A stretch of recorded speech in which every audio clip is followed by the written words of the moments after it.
The following program, The Russ Belville Show, is intended for responsible adults only. We advocate to the repeal of marijuana prohibition for adults. We discuss the science, culture, and controversy about America's marijuana laws. We do not advocate any illegal activity and encourage all listeners to learn their state and federal marijuana laws.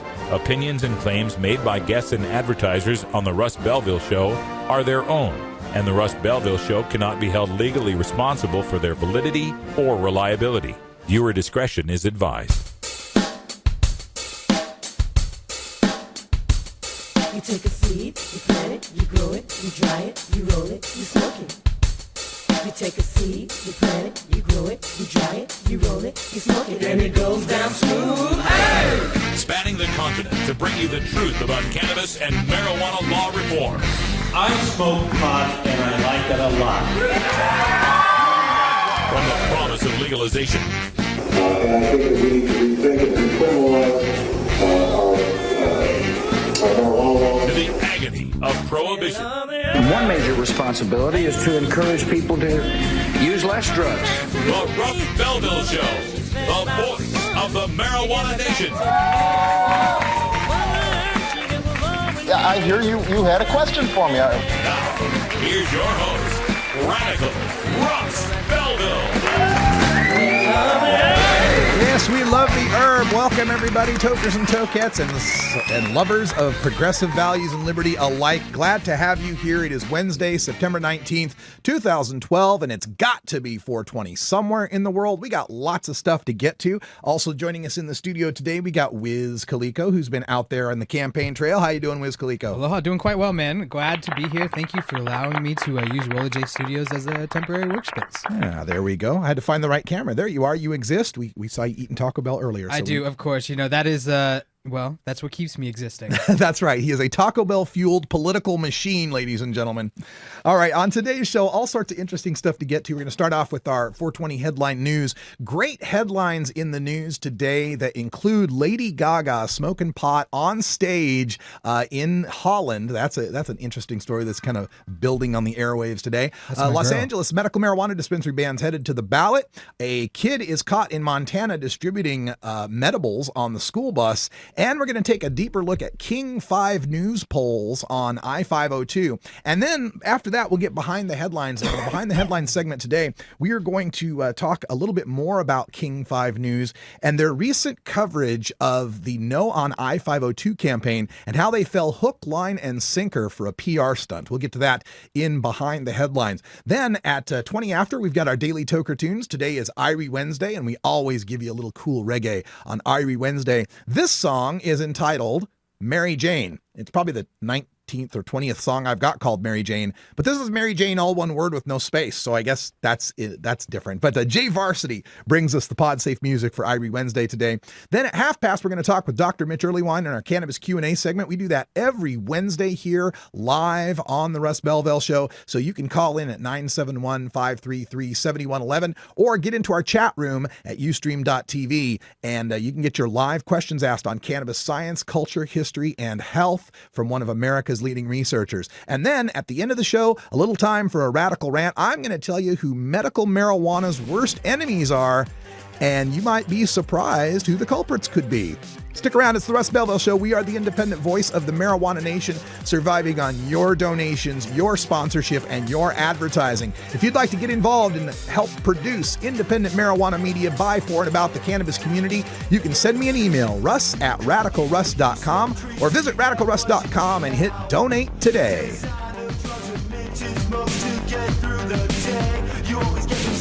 We'll be right back after these messages from our 420 friendly sponsors. Support these advertisers because their ad money goes straight to the Russ Belville Show. You're tuned into the Russ Belville Show, the voice of the marijuana nation.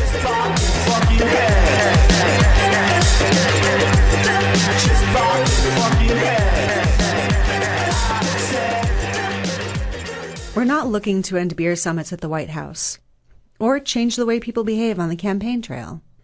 We just believe adults, in the privacy of their homes, should be allowed to use marijuana instead of alcohol if that's what they prefer.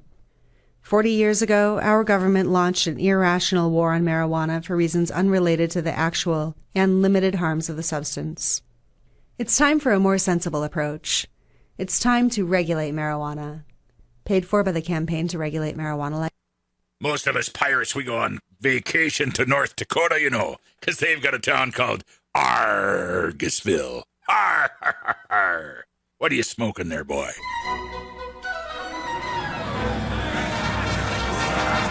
Yar, thar be pirates here. Har, har, har, har, har.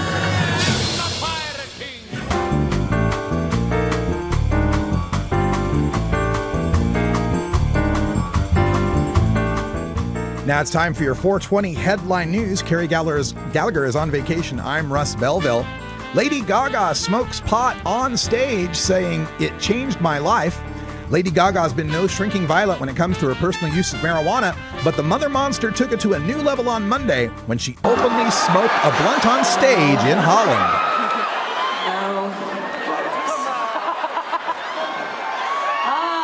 Thank you. Holland, is it real? Don't tease me.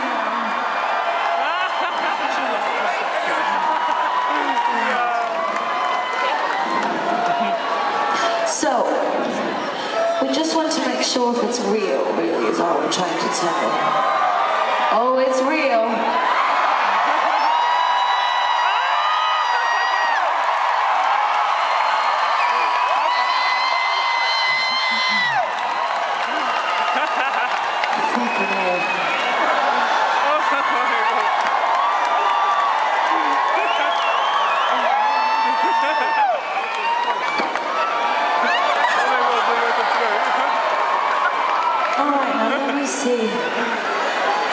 And for those of you who are wondering if I'm high right now, I am not. That is not nearly enough to get me high. Los Angeles' medical marijuana dispensary ban is headed to the ballot. Activists have submitted enough signatures to qualify a referendum on the ballot to overturn a Los Angeles City Council ban on medical marijuana dispensaries. The ban, instituted on September 6th, follows years of the city council failing to implement reasonable regulations that would serve the city and the patients. During the 15 years of medical marijuana, the council has banned dispensaries, allowed dispensaries by lottery, and generally complained that there were, quote, more dispensaries than Starbucks, end quote. This time, the council points to the federal illegality of marijuana to support their ban, despite multiple state and federal rulings proving that it is not the job of local city councils to enforce federal law. Alan Hopper, director of criminal justice and drug policy for the American Civil Liberties Union of California, tells the Christian Science Monitor, quote, "Many local officials don't want to come right out and say, we don't like this, so instead they point to legal impediments which may or may not really be there," end quote. Morgan Fox, a spokesman for the Marijuana Policy Project, said, quote, "Local governments need to recognize that they can make sure patients are safe, bring jobs and tax revenue to their communities, and take business away from criminals by regulating the medical marijuana industry nationally, instead of burying their heads in the sand. The people of Los Angeles want medical marijuana patients to have safe access to their medicine, and they don't want to see the medical marijuana market return to the hands of criminal gangs," end quote. According to police, medical marijuana providers supplied their daughter with pot-laced candy to distribute to school kids. In Ravalli County, Montana, 4 adults have been charged with felonies after the daughter of one was caught distributing marijuana-infused candy to fellow minors on the school bus, according to a report from the Ravalli Republic. According to the affidavit on May 23rd, the Hamilton Police Department detained a minor after it was reported she had distributed marijuana-infused candy on a school bus. When the minor was interviewed, she stated that her stepfather was a medical marijuana provider. She further stated that he produced medical marijuana and marijuana-infused products in a shop located at their family residence. She said that the candy was actually produced by her mother and that the candy was left in the kitchen for her to take. After further investigation, the police discovered that while her parents were lawful medical marijuana providers, he was in possession of twice the legal amount of marijuana-infused products as allowed by law. Furthermore, the other 2 adults were found to have significant involvement in the marijuana operation, despite not being legal medical marijuana providers. Montanans will be voting on IR 124, a referendum on the new repeal light medical marijuana restrictions that were implemented in the wake of allegations of abuse and criminality in the medical marijuana program. And finally, new polls from King 5 News show I-502 with a 58% lead. Following up on poll numbers in Washington state from Survey USA that reported 57% support for the measure, we now bring you news of King 5 in Seattle and their latest poll on the marijuana legalization initiative known as I-502. According to the poll, also conducted by Survey USA, 58% of respondents were in support of legalization. The other 42% are split equally between opposition and undecided at 21% each. The most recent poll, conducted by the statewide Elway Corporation, puts support for I-502 legalization at just 50%, with 38% opposed and 12% undecided. That represents a 4-point increase in support and a 6-point drop in opposition since Elway's previous poll back in July.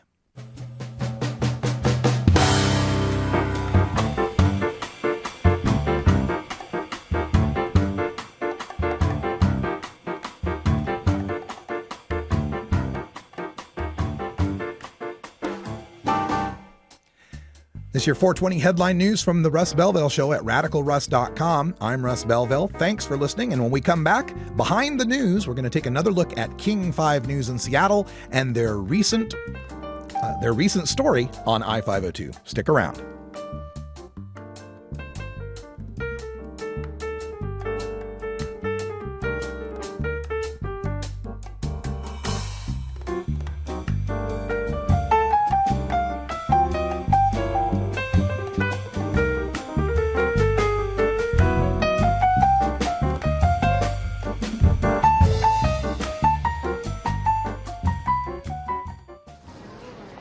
Like it personally, but it's time for a conversation about legalizing marijuana. It's a multi-million-dollar industry in Washington state and we get no benefit. What if we regulate it? Have background checks for retailers, stiff penalties for selling to minors. We could tax it to fund schools and health care, free up police to go after violent crime instead. And we would control the money, not the gangs. Let's talk about a new approach, legalizing and regulating marijuana. I have to say that there was one question that was voted on that ranked fairly high, and that was whether legalizing marijuana would improve the economy and job creation. I don't know what this says about the online audience, but the answer is no. I don't think that is a good strategy to grow our economy. So.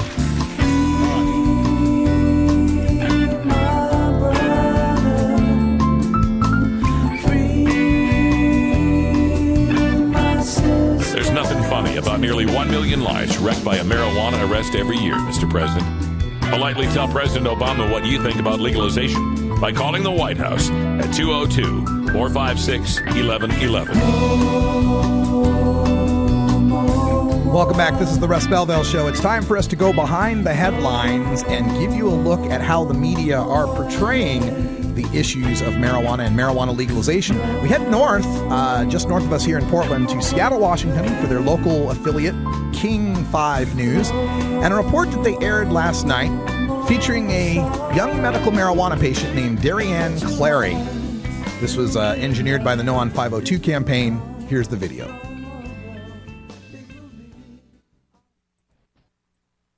Are they dangerous stoners behind the wheel or patients safely using legal drugs prescribed by their doctors? That's a question raised by Initiative 502, which would allow the state to license and regulate marijuana growers, packagers, and retailers. There's opposition from within the medical marijuana industry. King 5's Alan Schaffler has the story. New at 6:30. Darrianne Clary from Tacoma is 17 and, like many teenagers, spends a lot of time behind the wheel. I drive back and forth to my GED classes. I drive up here to Seattle. I drive everywhere. One little problem, though, at least as 502 is written, Darrianne right now is almost certainly legally stoned. I apologize. We had a crash in the Flash player here, so let me see if I can get this restarted for us and continue the video here, just where it left off. Good evening. Are they dangerous stoners behind the wheel, or as I drive up here to Seattle, drive everywhere. One little problem, though, at least as 502 is written, Darrianne right now is almost certainly legally stoned, under the influence.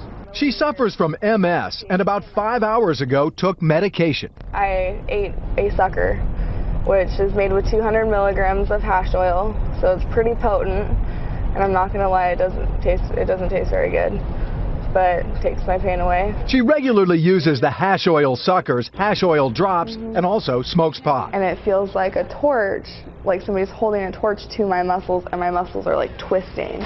All legal with her medical marijuana certificate, but a provision in 502 says any driver under 21 with any detectable THC, pot's active ingredient, in their system is driving under the influence, a crime.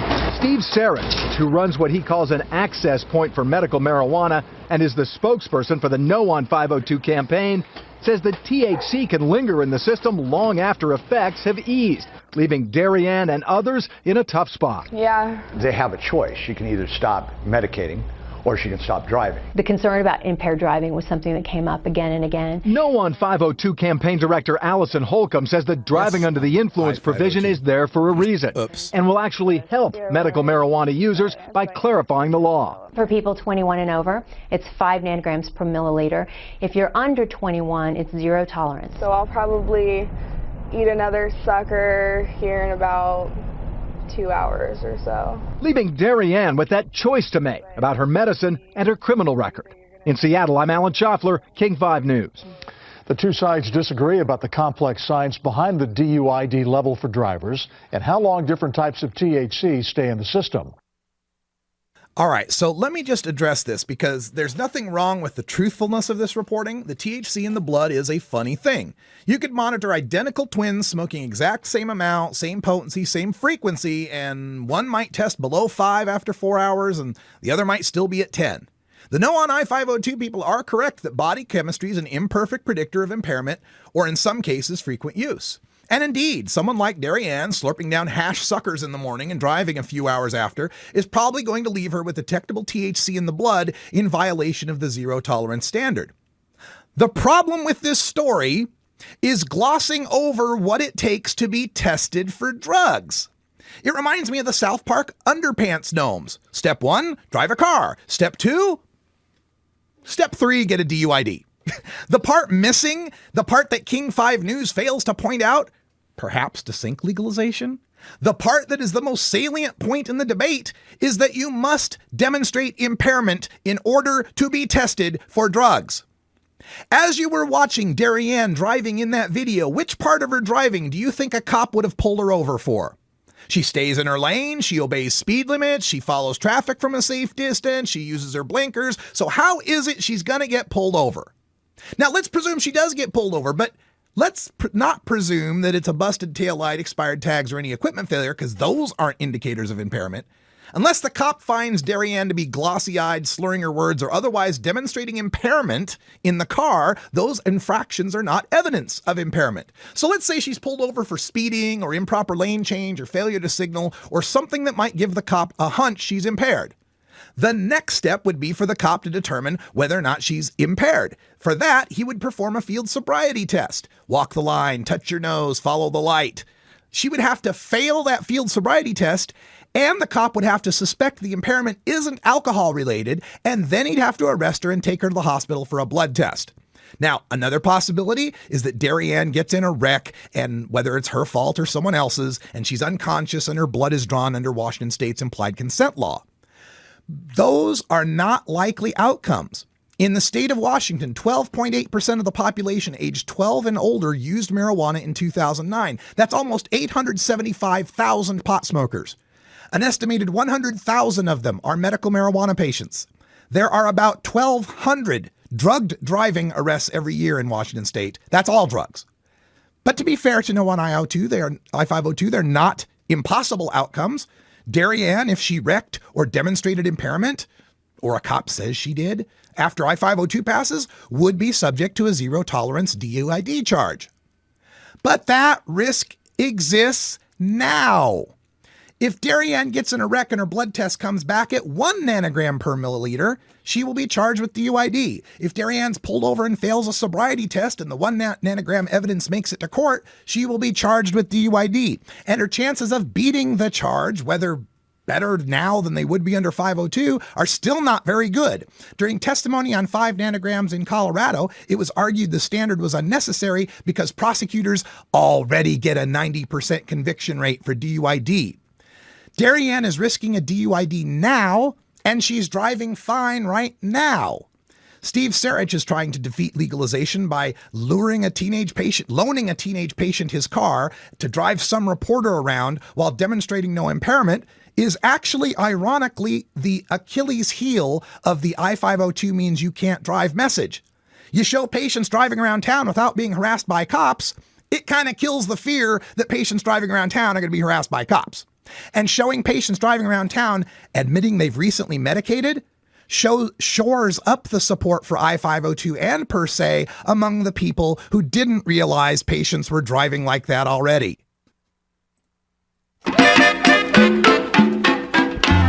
I got so wrapped up in ranting, I missed 420. It's 4:21 on the East Coast, 21 after the hour. We really got to take a break. We're late for a very important smoke. Be right back. Oh, have you ever met that funny reefer man? A reefer man. Have you ever met that funny reefer man? A reefer man. If he said he swam to China, he would sell you South Carolina. Then you know you're talking to that reefer man. Dear Mom, when I was in college, I used to drink a lot. It was kind of crazy.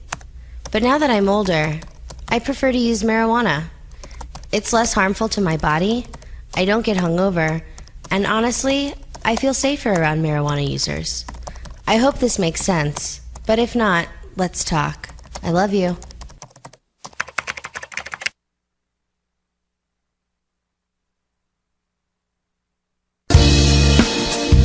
You want to legalize it? Call your congressman today. 202-224-3121. It's free, it's easy, and you don't even have to give your name, just your zip code, and they'll hook you up to your congressman. Call 202-224-3121 and tell Congress you support marijuana legalization. Liberate your mind. Liberate your mind.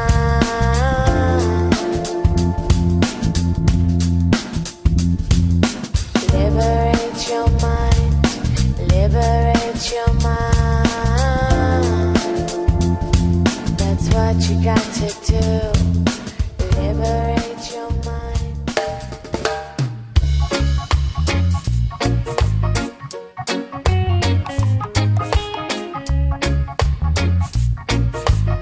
Everyone knows music and marijuana go together, so let's wind up our 20 after break with the Russ Belville Show's Daily Toker Tunes, the best in pod-safe 420 music from around the web. Today is Irie Wednesday, featuring reggae, ska, and other world music genres. You can get downloads and more information about all our Daily Toker Tunes by visiting music.radicalruss.com. Now, sit back and enjoy your Daily Toker Tune. Welcome back, everybody. It's time to get Irie here on our Irie Wednesday. And once again, we go out to the IOTA PromoNet, the source for pod-safe music. And we got this new tune out from J Varsity. I don't know a thing about J Varsity, but the song's called Mary Jane. It features Dad C and No Fear. And I figure a song like Mary Jane on Irie Wednesday is going to work perfectly. So we'll get right to that. But before we do, I would like to remind listeners out there that positions are open here for our music editors. You may notice that I've been doing all this music editing lately. If you'd like to get involved and get some music edits taken care of, then all you got to do is email me, russ@radicalruss.com. And I'll teach you how to find all the pod-safe music and how to get it posted on the blog. And that can be your little contribution to the independent marijuana media. So if you want to help out, russ@radicalruss.com, especially if you have a great knowledge of reggae and Irie music. So here we go. Let's get it on. This is J Varsity with Mary Jane. This is the Lovers Rock. Baby girl. You're done already, you know. This one's for you. Epic Elite Production. Yeah.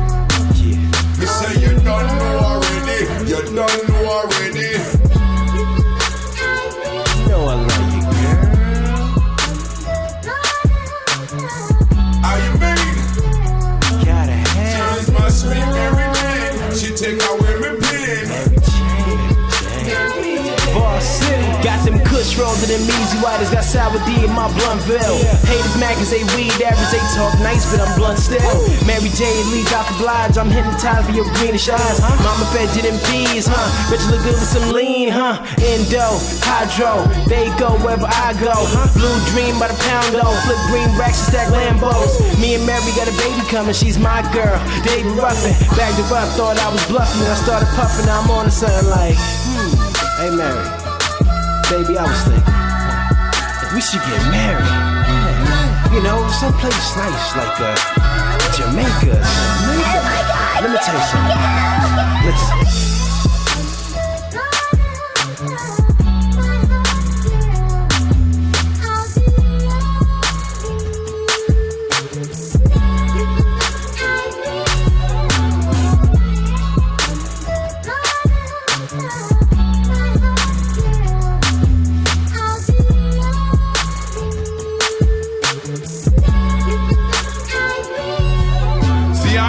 With my addiction, addicted to her love, can't never give her up. She's like a blessing from above. She's a diamond in the rough, can't treat her like no shrub. Fit in any circle, from a king to a thug. From in the bar room to the dance hall, rubber duck. She make me feel so good when it's time to make it love. She's that sweet high grade, in me palm that me a rub. Feel her rub real nice, fire bun smoke right. Say me ice pan blaze, they might have things, say me a cry. Them a beg me for a pass, but me can't give them a blight. Cause she never let me down, no matter day or night.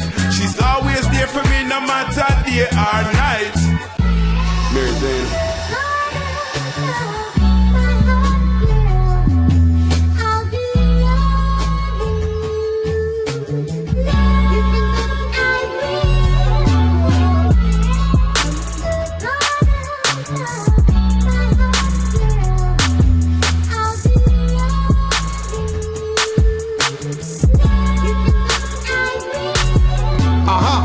First time I met her, we was chillin' in Jamaica. She came with no seat, she always make me feel much better. Always by my side, she comforts me through stormy weather. Nobody makes me feel the way you do, cause you were my girl, Mary J. Oh, cause you were my girl, Mary J. Oh, cause you were my girl. That's Jay Varsity with Dad C and No Fear. Mary Jane, you can get this download from our blog at radicalruss.com. Look under show posts for Toker Tunes. You can find them all there. When we come back, Dr. Mitch Earlywine on the line, taking your live calls on our Cannabis Q&A. Stick around. It's the Russ Belville Show.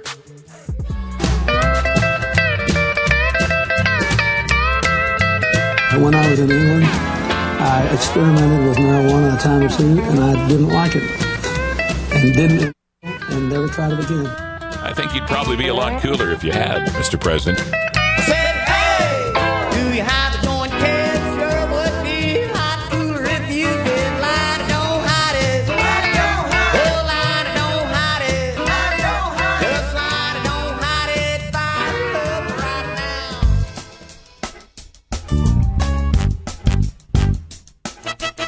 It's time for the Russ Belville Show's Cannabis Q&A with Dr. Mitch Earlywine. Dr. Earlywine is a professor of psychology at the State University of New York at Albany and a leading author and researcher on cannabinoids and health, who pins the Ask Dr. Mitch column for High Times Magazine. Get your questions ready in our live chat or call in to 971-533-7111 now. All right, folks, half past the hour. Just like we always do here at the bottom of the hour on Wednesdays, we bring in Dr. Mitch Earlywine to talk about cannabis science. Dr. Mitch, welcome back. Oh, got to hit the mute button. Let's try that again. Welcome back, Dr. Mitch. Oh, goodness. We're having some problems with the connection here, apparently. Let's see what I can do on this end. Maybe we can get Dr. Mitch on the line again. Are you able to hear me, Dr. Mitch? Okay, we're going to have to see what we can do to get that connection taken care of. In the meantime, we'll let some giant panda gorilla dub squad take care of things. Be right back.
that's Giant Panda Gorilla Dub Squad. Let's see if we've got Dr. Mitch there. Are you there, Dr. Mitch?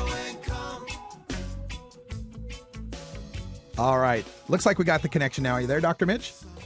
Hear me? Yes, we've got you. Hold on. Let me bring down the music. Make the giant pandas go away. Sorry about that connection problem there. Glad to have you here. Oh, always a pleasure. Okay, so as we start off this segment, we always like to find out what's the latest news in polling or health or scientific research on marijuana, medical marijuana, anything like that. What's the latest, Dr. Mitch? So we're going to see an article come out in December in Addictive Behaviors about parent-child communication and early marijuana use. And I want to see if the media grabs onto this because it implies that parents talking to children about marijuana is no help.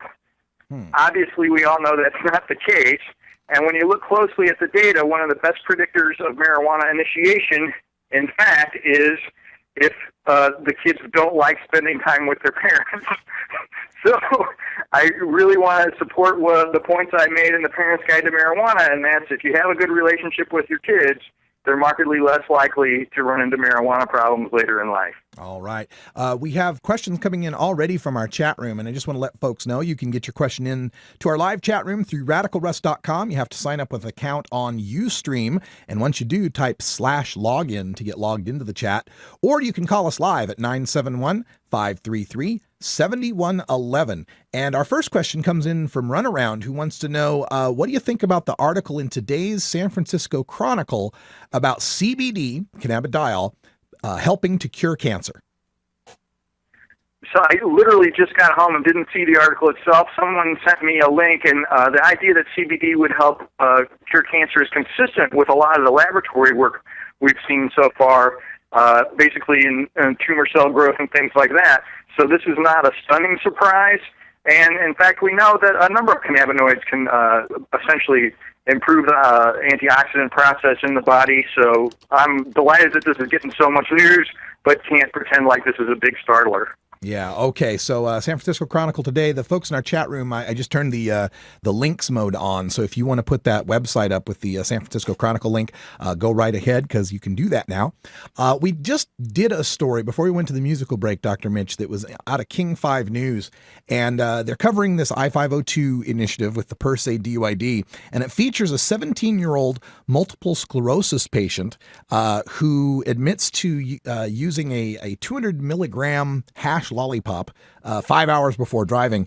And her complaint is that under I-502, she'd never be able to drive because they have a zero tolerance for anyone who's under the age of 21. How zero tolerant are these zero tolerant laws? And does it mean that someone under the age of 21 is never going to be able to drive?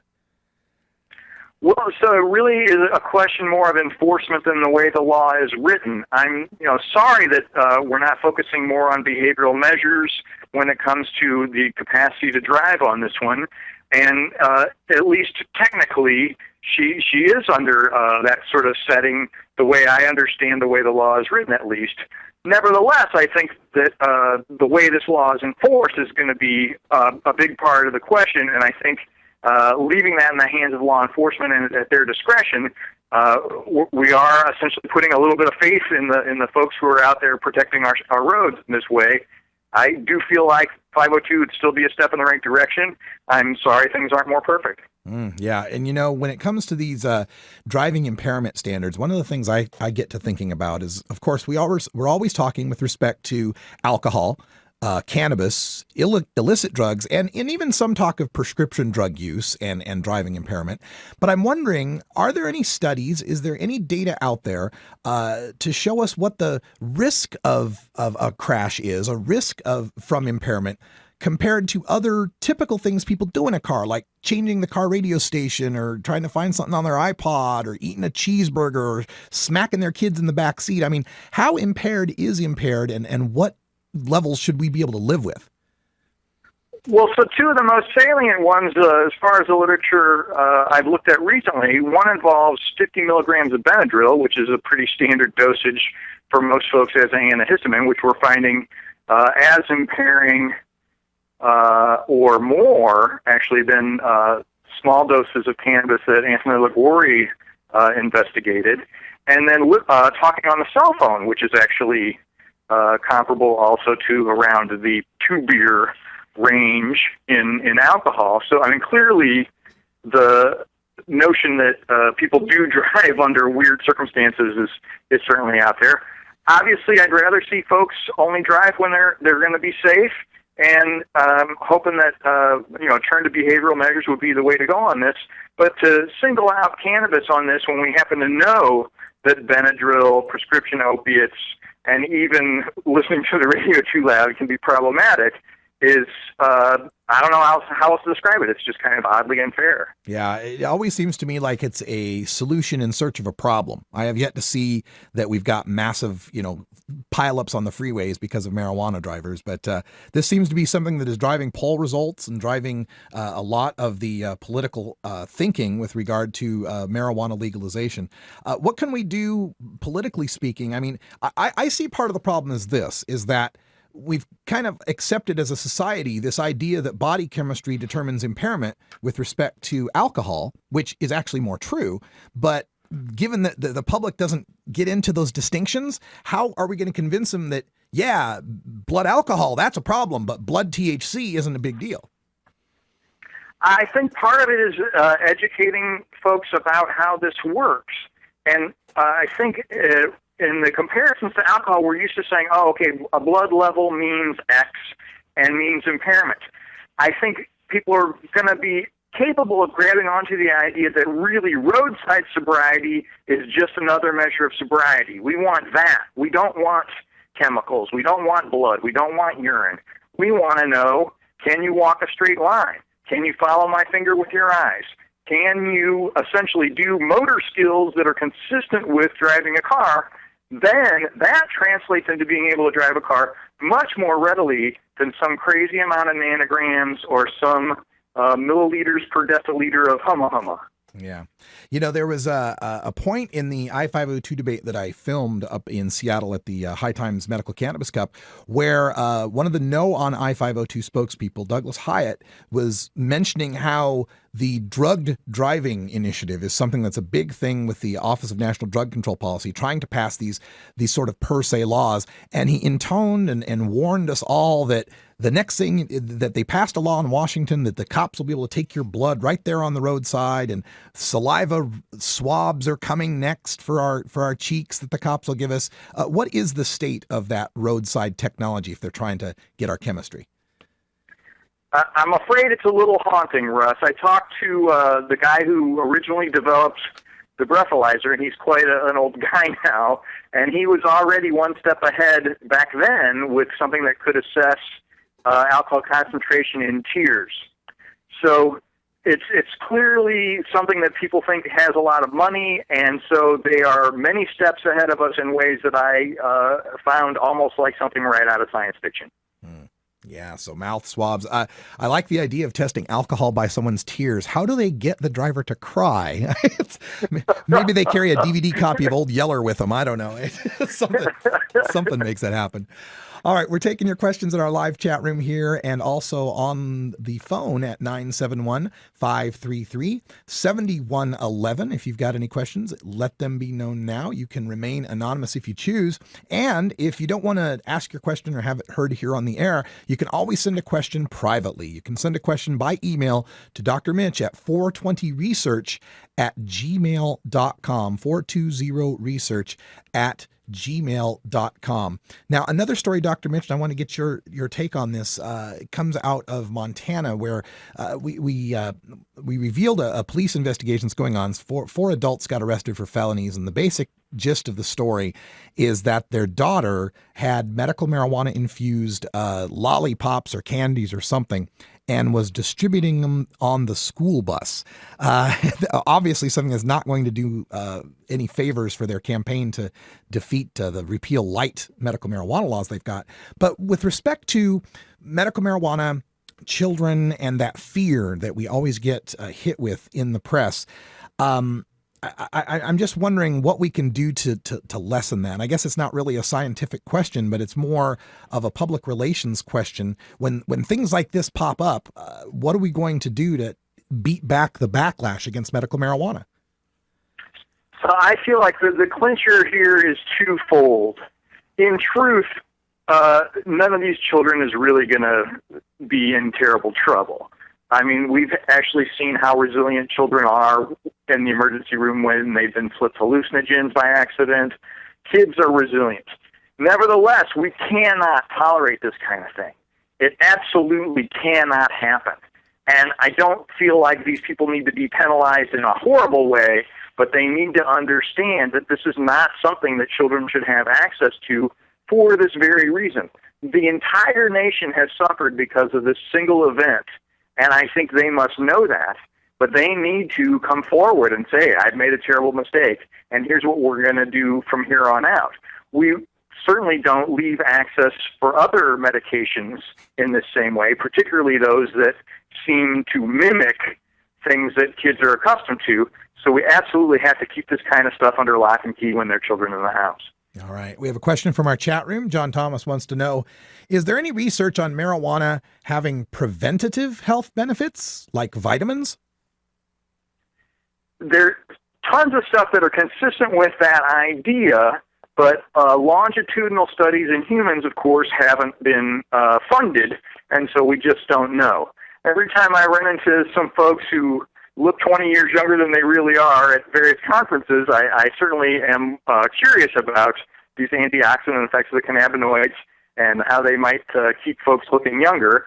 And in truth, the antioxidant effects are consistent with a whole lot of other models of aging and senescence and basically the development of dementias, but we don't have the data in humans just yet.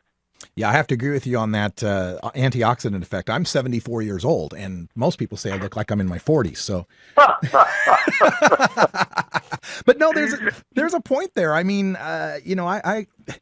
I guess maybe one of the things I would point out is when I see I played in bars for a long time, and I would see those drunks that would be there puffing away on cigarettes and passing out of their bar stool by 3:30 in the afternoon, and they were always invariably 10 to 20 years younger than older than I thought, or younger than I thought they were, right? Because they looked so old, all withered and leathered out from the cigarette smoke and deteriorated from the alcohol. So is it a case where marijuana might be, providing some sort of anti-aging benefit as compared to people who don't smoke at all? Or is it just that we're better off than the smokers and drinkers?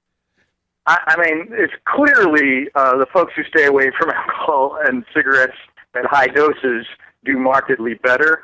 But some of the data, at least at the cellular level, we're just talking Petri dishes right now, is consistent with some of the same evidence we have for things like eating a lot of curry, making sure you have enough vitamin E, sticking to fruits and vegetables, all that kind of stuff we know seems to help. I mean, let's be honest, Elvie doesn't look her age, right? I mean, a whole bunch of the folks we know who are over 70 who look like they're in the 50s, I gotta look and wonder. Yeah, absolutely. And, my last interview with Dr. Lester Grinspoon, he's in his mid-80s. He's as spry and sharp as ever. So, all the anecdotal evidence I can amass tells me that there's something good to this.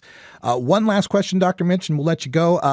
We reported last week on the cannabidivarin, CBDV, being investigated by GW Pharmaceuticals, possibly for human trials coming up soon to treat epilepsy. Are there any other trials of medicalized or pharmaceuticalized marijuana that you know of that are in the pipeline right now? So there are a couple that have to do with spinal cord injury and some things that have to do with muscle spasm in folks with MS. But I honestly don't know if they're going to get off the ground or not. Okay. Well, that's all the time we have today for our Cannabis Q&A segment with Dr. Mitch Earlywine. But if you missed your chance to get your question answered, join us every Wednesday here at the bottom of the hour. And the replays are coming up 3 hours from now. So if you missed anything, it'll be available every 3 hours. Dr. Mitch, thanks for joining us. And we'll see you in the pages of High Times and in all your great books. Have a great day.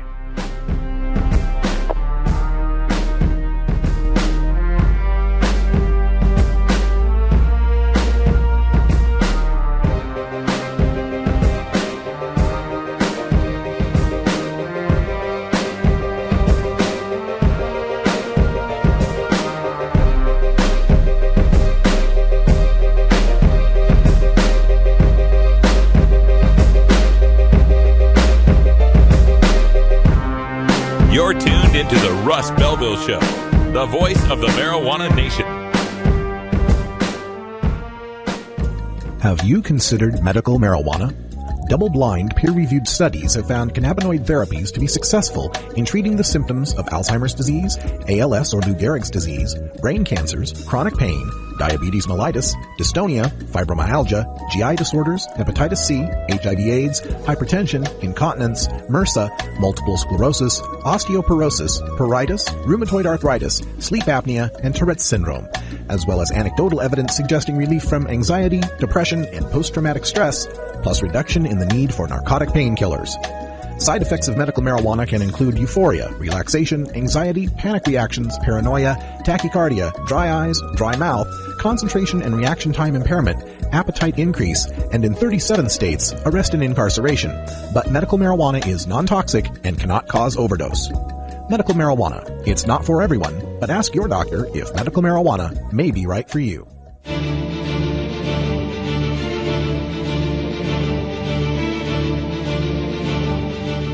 That there was one question that was voted on that ranked fairly high, and that was whether legalizing marijuana would improve the economy and job creation. And I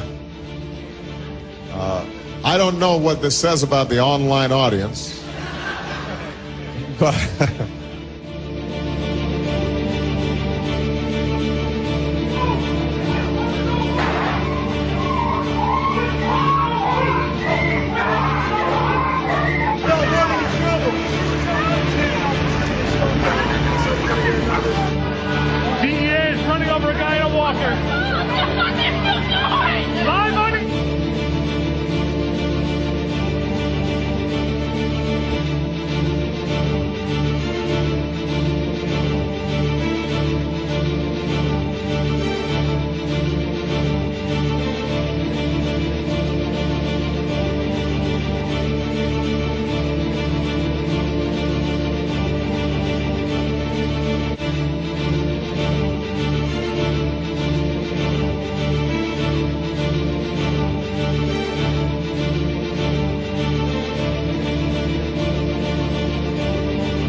You want answers? I'm as mad as hell, and I'm not going to take this anymore.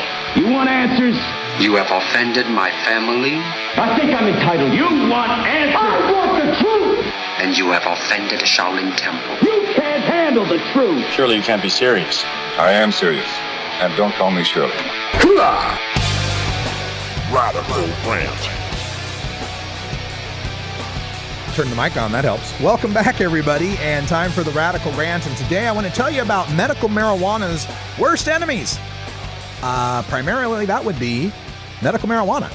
Yes, medical marijuana is its own worst enemy these days, and from state to state and story to story, everywhere I go, it seems as though people who are involved in medical marijuana just can't help themselves. You give them an inch, they'll take a mile, and here's some of the latest stories. In the headlines today, I told of the Los Angeles medical marijuana dispensary ban, and hidden in that story is a little gem of a quote from Robert McCown, who's a professor at the School of Law for the University of California, Berkeley. All right, so we're talking about a law professor at Berkeley. Right? We're not picking George Will here. We're not picking Gil Kurlikowski. A law professor at Berkeley suggests to the Christian Science Monitor that the dispensaries themselves share part of the blame for the Los Angeles ban. They, quote, are far too flagrant in their willingness to dispense the drug for seemingly trivial conditions, and that's what's undermining the credibility of the medical marijuana system, end quote. And in the Christian Science Monitor story, some of our folks, reformers, I don't remember if it was Morgan Fox or someone else, but somebody points out how popular medical marijuana is with Californians. How dare you shut down these dispensaries? How awful, because it's so popular, so popular with Californians. But the problem is that what we think when we hear the words medical marijuana and what other people think when they hear the words medical marijuana when asked by a pollster, are two completely different things. The poll they're referring to is Californians with 80% support. That's 80. 4 out of 5 Californians in a recent poll by USC conducted by Greenberg Research found 80% of Californians support medical marijuana. But the poll question doesn't ask them if they support medical marijuana. The poll question asks them if they support, quote, allowing patients with terminal or debilitating conditions to possess and consume marijuana if their doctors recommend it, end quote. I do not believe that translates into 4 out of 5 support for the people I was hanging out with at the Los Angeles High Times Medical Cannabis Cup who did not seem terminal to me or very debilitated. Now, again, I don't care. I don't think anybody should have to have the permission from a king, court, cleric, or clinician to use marijuana if they want to. I don't care. But if you really are that person who's saying, yes, we got to stand up for the patients. We got to stand up for the patients. We got to help the patients. Can you stop for a minute and think of the patients in Missouri? Can you stop for a minute and think of the patients in Kentucky, patients in Indiana, maybe Ohio or South Carolina, who can't get medical marijuana passed, even a super strict, ultra conservative medical marijuana law talked about, because as soon as any legislator brings it up, one of his buddies in the Congress there, or the assembly, just brings up a video and says, hey, yeah, the guy in the green bear suit offering $75 to get you high as you want to get. You like it, you love it, you want to smoke more of it. That kind of medical. Now, it's a tough, position for me to be in, because I love these events and I love this community and I love the smoking of pot by people and enjoying that and celebrating that, experiencing their First Amendment rights to gather and have free speech and petition their government. Big fan of all of it. But I'm a legalizer. When I go to that event, I'm going to a legalization event. I'm going to an event that I make no bones about it being about partying, having fun, celebrating, etc. Make no bones about it, right? So you got to understand that when the polls, and we have to understand as reformers, that when the polls say 80% of people support medical marijuana, that's their medical marijuana that they support. That's their concept of medical marijuana they support. A CBS News poll that was taken found that there was nationwide major support for medical marijuana as well, but that there's a big number, I think it's 36 or 37%, thought it was being, 32%, thought it was being used for, quote, other reasons, right? So even the public knows that there's medical marijuana and there's medical marijuana, right? They know that there are severely disabled, terminally ill, really sick people that need medical marijuana. And there's other people that have arrest anxiety syndrome and are protecting themselves. And again, I don't care. I would do it. Absolutely. I do it. Why not? Why wouldn't you avail yourself of a way of keeping your ass out of jail? Especially if you believe it should be completely legal anyway. Yeah, put up a hoop. I'll jump through it. I don't care. And the other part about this, it gets frustrating. You look at the same poll that they took, UC Berkeley, or this USC poll. This same USC poll that got 80% support for legalization for patients with terminal or debilitating conditions, right? 80% support for that medical use, also only shows 46% support for marijuana legalization in general. So they support the terminally and debilitated patients. But when you just start talking about healthy people or people who are not terminal or debilitated, now it's dropping back down to 46, which is roughly the same 46.5% support that Prop 19 got in 2010. So at what point do we look at this and recognize that some of the stuff that's going on in medical marijuana is not just harmful to legalization, but harmful to medical marijuana?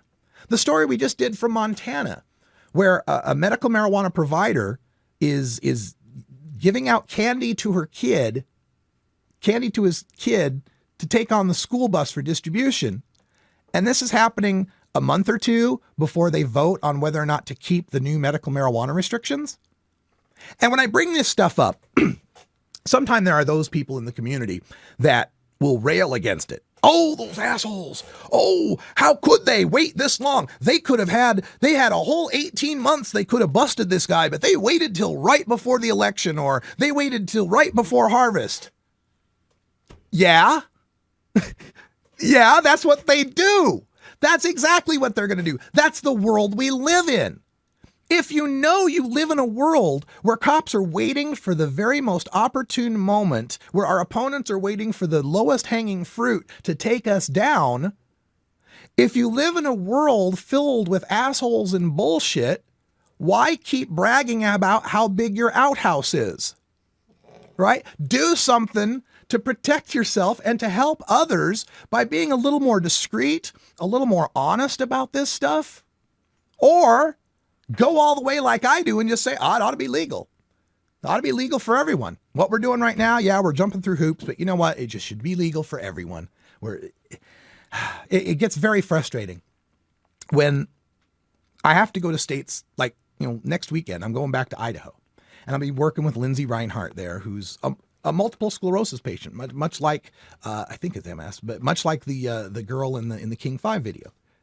But she doesn't get arrest protection. She doesn't get to have a pound and a half and have a reasonable affirmative defense in court. She's in Idaho. She's in Idaho asking me tough questions about what are we going to have to do to get medical marijuana passed in Idaho. And I'm having to counsel her on putting forth something really, really strict and really, really conservative to have to fight against all of the headlines and all of the news that comes from the west of them that paints medical marijuana as shenanigans. And, that's why it's so critical of us on the West Coast, in Washington, Oregon, and Colorado, and hopefully soon California, to pass legalization. This is why I get so incensed and so frustrated at the No on I-502 crowd and the Stoners Against Legalization and whoever's going on in Colorado against Amendment 64. Because time's running out, people.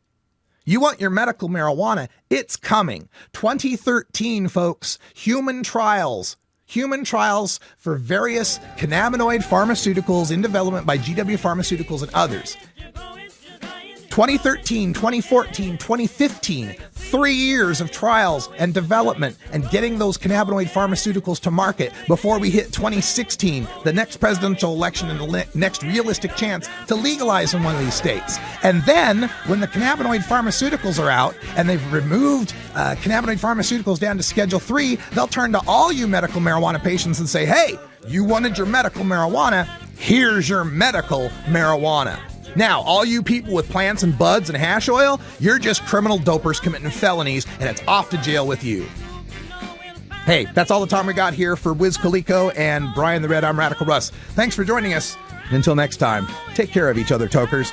And stay tuned for Hour 2 Toker Talk Radio. Coming up next, we'll take your calls at 971-533-7111. This is the Russ Belville Show.